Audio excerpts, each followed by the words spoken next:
Shalom saudara-saudari yang dikasihi Tuhan. Kita kembali lagi mengupas kitab Kejadian 4 ayat 13 sampai 16. Jadi kita akan lanjutkan kemarin. Hari ini yang saya bawakan berjudul Kasih Tuhan Tidak Berkesudahan. Saudara mungkin pernah mengalami rasa kecewa, entah itu kayak dalam suatu hubungan, diselingkuhin oleh pacar, atau bahkan dihianati teman sendiri, atau malah ketika teman yang sudah kalian percaya, udah teman dari kecil malah menusuk kalian dari belakang. Itu mesti sakit ya saudara. Atau bahkan kecewa karena ekspektasi diri sendiri yang terlalu tinggi, tapi malah realitanya berbeda dengan ekspektasi kita yang baik dan wah gitu. Tapi bisa nggak kita menerima hal itu, menerima hal yang tidak sesuai dengan realita kita? Bisa nggak kita memaafkan orang yang sudah mengecewakan kita? Untuk melakukan hal itu sudah pasti sangat-sangat susah. Di ayat ini, Kain dihukum oleh Tuhan atas apa yang dia lakukan. Dan Tuhan malah melindungi Kain. Di sini, mari kita baca Kejadian 4 ayat 13 sampai 16. Kata Kain kepada Tuhan, "Hukuman itu lebih besar daripada yang dapat kutanggung.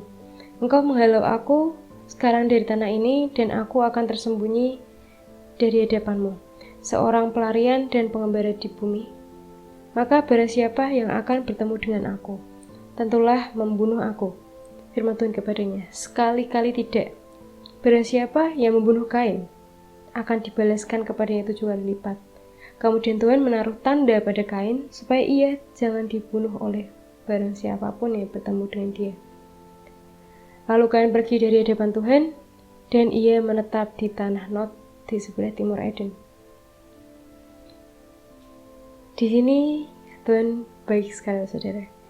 Kita semua tahu Kain ini membunuh adiknya sendiri, dan itu merupakan dosa yang besar gitu. Sudah berdosa, sudah bersalah, tapi kok Tuhan malah berbaik hati memberikan Kain kesempatan dan melindungi Kain dengan memberikan tanda itu. Di sini kita bisa melihat kasih Tuhan yang tidak berkesudahan itu. Tapi kita bisa nggak meniru teladan itu? Mari kita bertanya dalam diri kita masing-masing. Bisa nggak kita rela memaafkan orang yang menyakiti kita? Bisa nggak kita rela bersama-sama berdampingan dengan orang yang menyakiti hati kita itu? Di sini ada kasus yang bikin saya bertanya-tanya. Kok bisa ya? Jadi ini ada kasus pembunuhan yang terjadi di Kentucky, USA. Jadi ada anak laki-laki dari Abdul Munim Salahuddin Jetmut itu telah dibunuh dan dirampok ketika sedang mengantarkan pesanan pizza di Lexington, Kentucky pada April 2015 silam. Dalam kasus ini pembunuhnya adalah Relford.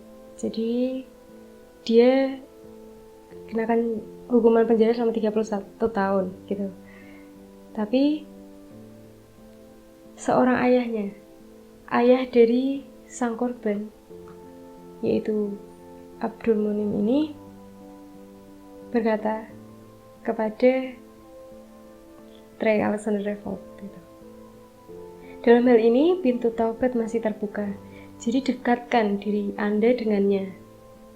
Permulaan satu kehidupan baru yang lebih baik sedang menanti Anda." Itu ketika dia berkata itu, sang bapak ini memeluk sang pelaku. Jadi istilahnya memaafkan sang pelaku. Jadi bisa dibilang di sini cukup mind blowing gitu.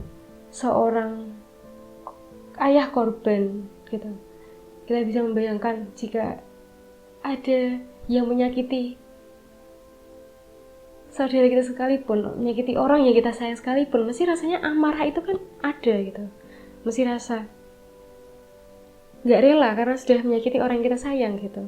Tetapi yang dilakukan Abdul Munim ini, dia memaafkan pelaku ini. Kayak sesuatu yang susah buat kita lakukan, saudara. Bisa kita bayangkan ketika kita di situasi orang itu gitu. Jadi ketika mereka saling berpelukan ini, ruang sidang tersebut pada suasananya jadi kayak haru gitu. Jadi hakim yang bahkan menangis karena haru. Di sini Revel tetap dijatuhin hukuman penjara selama 30 tahun. Cuman kerelaan hati seorang bapak korban itu tidak bisa kita bayangkan betapa baik hatinya bapak itu gitu. Kayak biasanya orang yang, apalagi ini korban pembunuhan ya saudara, biasanya bahkan melihat mukanya aja males gitu, dan ini bahkan memeluknya gitu dan memaafkannya gitu, dan juga menceramahinya, istilahnya jalan pintu taubat itu masih kebuka gitu bagi Anda, dan itu sangat keren sekali bagi saya. Jadi saya juga pernah kayak rasanya dihianati oleh teman sendiri, dan itu cukup sulit buat memaafkannya kayak. Tapi akhirnya karena dia merupakan teman saya dari kecil, bahkan kayak apa-apa dulu sering berdua, dan akhirnya saya memaafkannya gitu. Bahkan ya masih main gitu. Memang proses tetap ada, proses untuk memaafkan teman saya itu pasti sudah saya lalui, dan itu cukup lama juga gitu. Dan mungkin bapak korban ini juga masih ada proses untuk memaafkan pelaku pembunuhan anaknya ini gitu.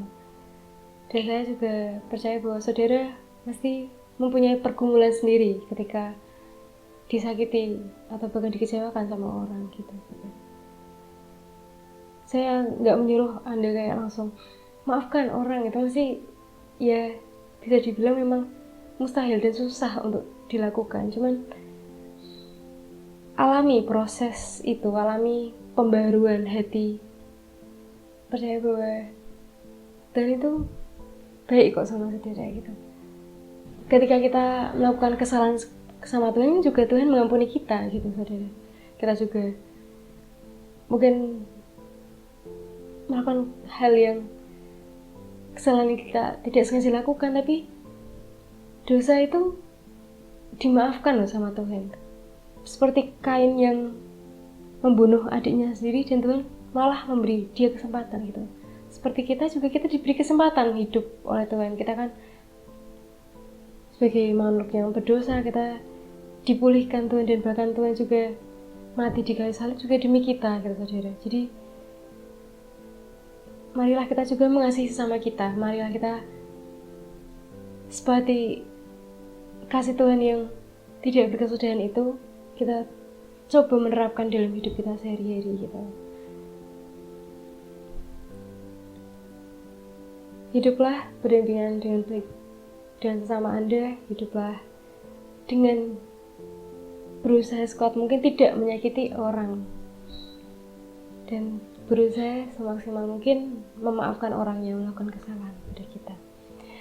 Sekian yang bisa saya sampaikan, kiranya bisa menjadi sebuah langkah baru yang bisa kita ambil dalam hidup kita. Amin, terima kasih.